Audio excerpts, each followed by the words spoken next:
Hola, hoy vamos a hablar sobre balance de materia. Vamos a proponer una solución para el ejercicio 4.14 del Richard-Felder, tercera edición. Vamos a tratar balance de materia sin reacción química. Este es el tercer ejercicio que les propongo. En los dos ejercicios anteriores hemos ido practicando lo que es la nomenclatura y el proceso que se propone para llegar a la solución de los mismos. Acá vamos a continuar con el mismo proceso. Vamos a hacerlo en tres partes diferentes. Vamos a trazar el diagrama de flujo en la primera parte. En la segunda parte vamos a hacer el análisis de los grados de libertad. Y en la tercera parte vamos a hacer el balance en sí. Entonces vamos a empezar con lo que sería trazando el diagrama de flujo. Para trazar el diagrama de flujo ya nosotros establecimos que hay que leer el problema y tratar de identificar los procesos que hay en el problema. En este caso tenemos un proceso bastante especial, que es un proceso de humidificación. Se está inyectando o se está alimentando una corriente de aire que contiene una cantidad de agua. En este caso, eso se establece en el enunciado del ejercicio. Tiene 1% en mol de agua en forma de vapor. Eso es lo que quiere decir esta B que aparece acá. Y lo demás es aire seco. También se está alimentando, se está inyectando lo que sería una corriente de agua líquida.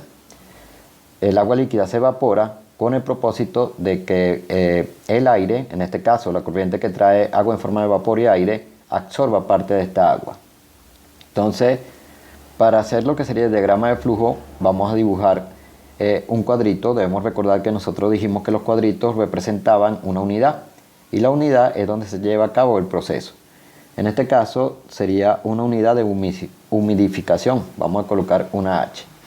Entonces tendríamos una línea número 1, una línea número 2 y una línea número 3. Siendo así, podemos etiquetar, es decir, podemos colocar lo que serían las composiciones molares que se conocen. Por ejemplo, lo que vamos a llamar línea número 1 va a ser la corriente de aire húmedo. O sea que esta que aparece acá sería aire húmedo. Y vamos a colocar lo que serían las composiciones molares de ese aire. Debemos recordar que como estamos trabajando con composiciones molares y además de ellos que están en forma de vapor, vamos a utilizar una Y. O sea que tendríamos, por ejemplo, Y1 de A. Y1 de A para nosotros va a ser la composición en la línea número 1 de agua. Y le vamos a colocar una línea en la parte superior para identificar que es una composición molar. Esta composición molar sería de 0,01. Y lo demás debe ser aire seco. Entonces vamos a trabajar con un Y1 de AS, que va a simbolizar aire seco. Como solamente tenemos dos compuestos, la composición de aire seco se puede dejar en función de la composición del agua. Es decir, podemos escribir que Y1 de aire seco va a ser igual a 1 menos Y1 de A. Si nosotros sustituimos el valor de Y1A, que es 0,01, vamos a obtener que Y1 de aire seco sería igual a 0,99. Entonces tendríamos lo que sería la composición en la línea número 1. La que vamos a llamar línea número 2 es la línea donde está entrando solamente agua. Y esta agua se encuentra además en forma de líquido.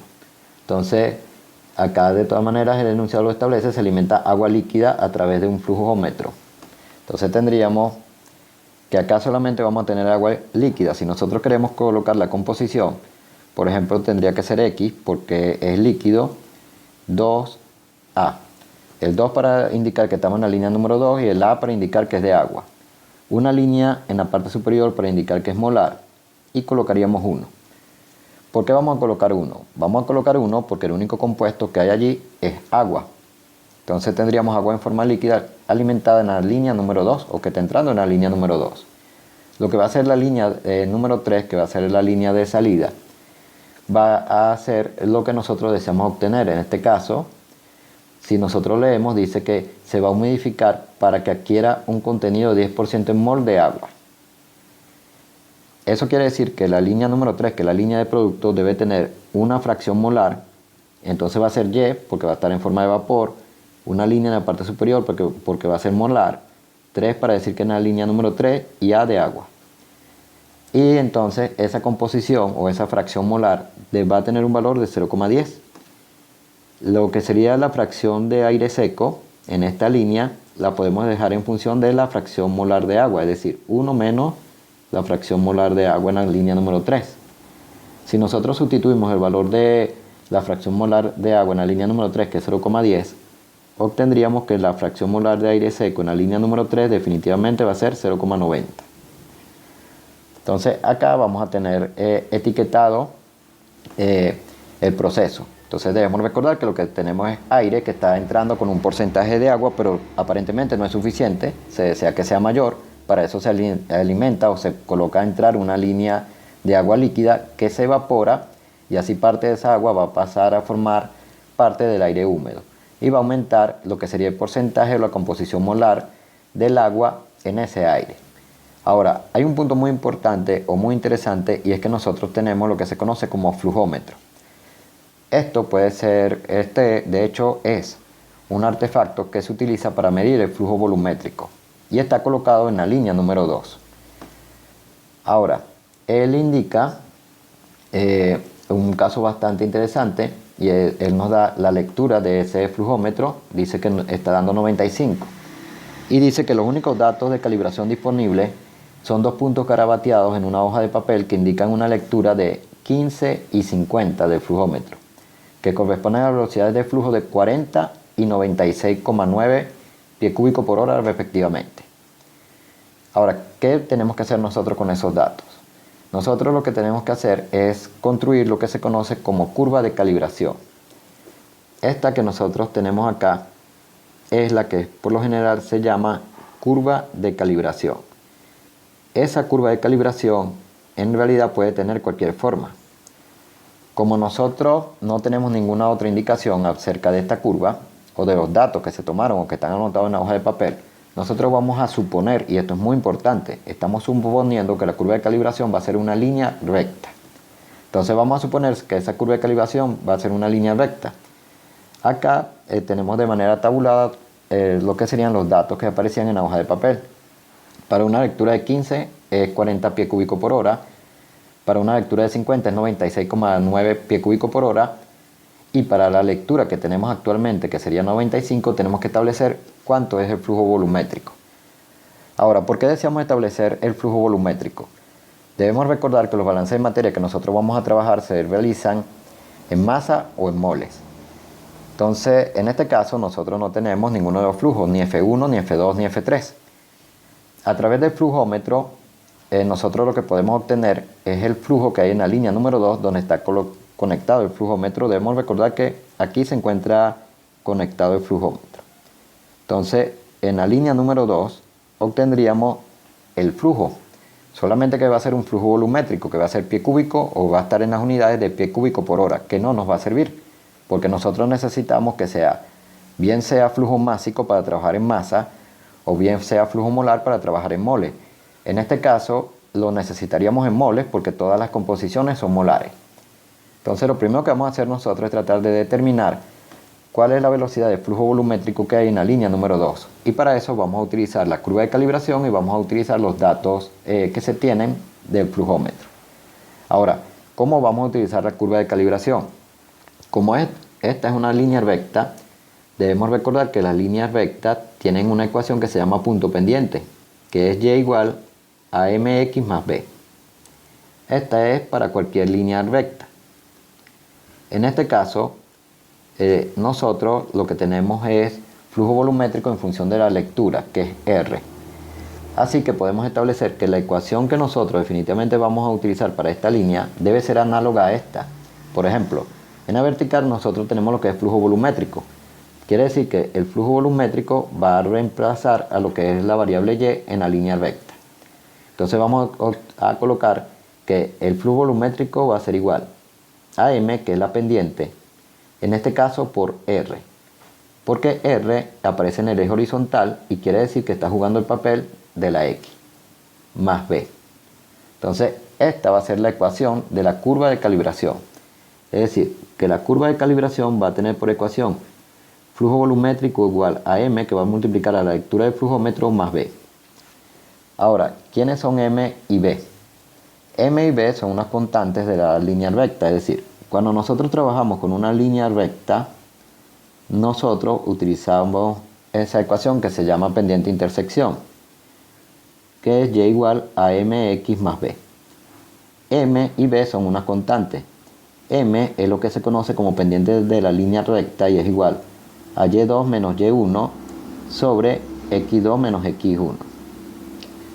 Para nuestro caso, que es análogo, que estamos utilizando flujo volumétrico es igual a m por r más b, sería igual m a la pendiente, solamente que no va a ser y2 menos y1, sino que sería flujo volumétrico 2 menos flujo volumétrico número 1, sobre la lectura número 2 menos la lectura número 1. Debemos recordar que nosotros no tenemos y y x, sino que tenemos b puntico, que es flujo volumétrico, y r, que es la lectura del flujómetro. Ahora, los datos 1 y 2 nosotros los podemos tomar de la figura. Para nosotros, esto puede corresponder al conjunto de datos número 1 y este puede corresponder al conjunto de datos número 2. Eso quiere decir, por ejemplo, que b puntico 2 sería 96,9. B puntico número 1 sería 40. Entonces sería 96,9 menos 40. Sobre la lectura del flujómetro 2, que en este caso vendría a ser 50, menos la lectura número 1, que vendría a ser 15. Al sacar esta cuenta, nosotros vamos a obtener un valor de 1,626. Y esa va a ser la pendiente que debe ir acá. Ahora, lo otro que debemos obtener sería la intersección, es decir, el valor de b. En la línea recta convencional, el valor de b viene dado como y1 menos m multiplicando a x1. En este caso, que nosotros estamos utilizando la analogía, entonces tendríamos que nuestra b definitivamente debe ser igual al flujo volumétrico número 1 menos la pendiente multiplicando a la lectura número 1 del flujómetro. Eso quiere decir que esto debe ser igual a 40 menos 1,626, que es el valor que obtuvimos para la pendiente, por 15, que es la lectura número 1 del flujómetro. Y con eso obtendríamos un valor de b de 15,61. Entonces tendríamos 15,61. Así finalmente nosotros podemos expresar lo que sería la ecuación de la curva de calibración. La ecuación de la curva de calibración sería entonces, y debemos recordar que estamos suponiendo que es una línea recta, pero a falta de otros datos tenemos que hacer esa suposición. La ecuación de la curva de calibración definitivamente va a ser b puntico, que va a ser igual a m, que en este caso es 1,626, por r más b, que es 15,61. Esta sería la ecuación de la curva de calibración. Ahora, ¿por qué nosotros estamos tratando de determinar la ecuación de la curva de calibración? Porque nosotros necesitamos saber el valor del flujo volumétrico para una lectura de 95, un valor de R igual a 95, que es la lectura que está dando el flujómetro. Una vez que nosotros tenemos la ecuación de la curva de calibración, nosotros lo único que tenemos que hacer es sustituir la lectura que está dando el flujómetro, que en este caso sería R igual a 95. Y así vamos a obtener el flujo volumétrico. Entonces sería 1,626 por 95 más 15,61. Y con esto vamos a obtener el valor de flujo volumétrico, que sería aproximadamente de 170,08 pie cúbico por hora. Ahora, este valor de flujo volumétrico es en la línea número 2. Debemos recordar que nosotros lo que queremos es obtener el flujo en la línea número 2, pero en este caso en moles, porque nosotros todo lo tenemos en composiciones molares. Para eso tenemos que entonces hacer una pequeña conversión o utilizar una pequeña propiedad que se llama densidad. La densidad tiene la característica de que relaciona lo que sería el flujo másico con el flujo volumétrico. Por ejemplo, de acá nosotros podríamos despejar el flujo másico, sería igual a la densidad multiplicada por el flujo volumétrico. Como nosotros lo que tenemos acá es agua, entonces tenemos que utilizar la densidad del agua. Ahora, vamos a utilizar la densidad del agua a 4 grados centígrados. ¿Esto es por qué? Porque la densidad del agua a 4 grados centígrados es algo así como el valor estándar de la densidad del agua. Y tiene un valor de 62,4 libras sobre pie cúbico. la multiplicaríamos por el flujo volumétrico obtenido, que es 170,08 pie cúbico por hora, y con eso obtendríamos el valor de lo que viene a ser el flujo másico. Tendríamos un flujo másico aproximado de 10.613 libras por hora. Ahora, aunque nosotros tenemos el valor del flujo másico, no queremos el flujo de la línea número 2 en masa. Lo queremos en moles porque ya dijimos que todas las composiciones eran molares. Para pasar ese flujo másico a flujo molar, debemos recordar lo que es la definición del número de moles.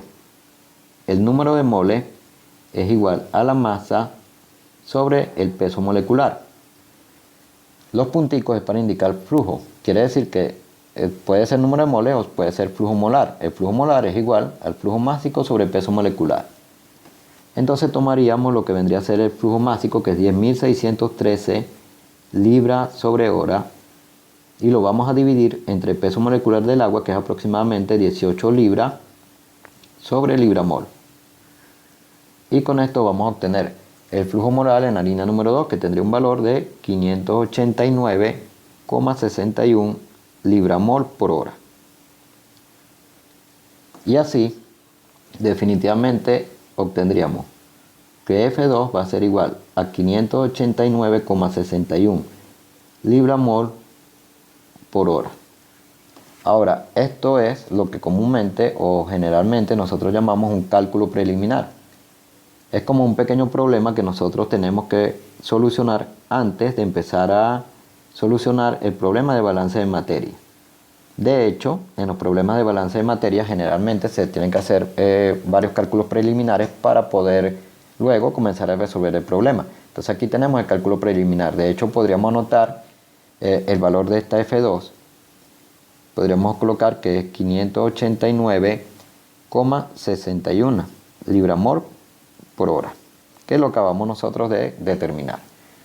Entonces, en el diagrama de flujo no solamente se etiqueta, es decir, se trazan las unidades, se coloca el diagrama y se colocan las composiciones, etcétera, sino que también a veces es necesario utilizar o realizar cálculos preliminares. En el ejercicio número 1 hicimos un cálculo no tan elaborado, pero sí un cálculo preliminar para calcular o para pasar o transformar lo que eran también unos flujos volumétricos a flujo másico. Ahora, esta curva de calibración la suponemos una línea recta porque es la forma más simple o sencilla que tienen las curvas de calibración. Debemos recordar que no se nos indicó qué forma tenía. También, si nosotros utilizamos una calculadora, podemos adaptar la calculadora para que haga algo que se llama extrapolar. O sea, ella usa la misma línea recta y obtendríamos el mismo resultado, pero ella extrapolaría. Se llama extrapolar porque el dato que tenemos estaría fuera de los dos datos que conocemos. Entonces aquí tendríamos la curva de calibración y con esto tendríamos listo lo que es el diagrama de flujo.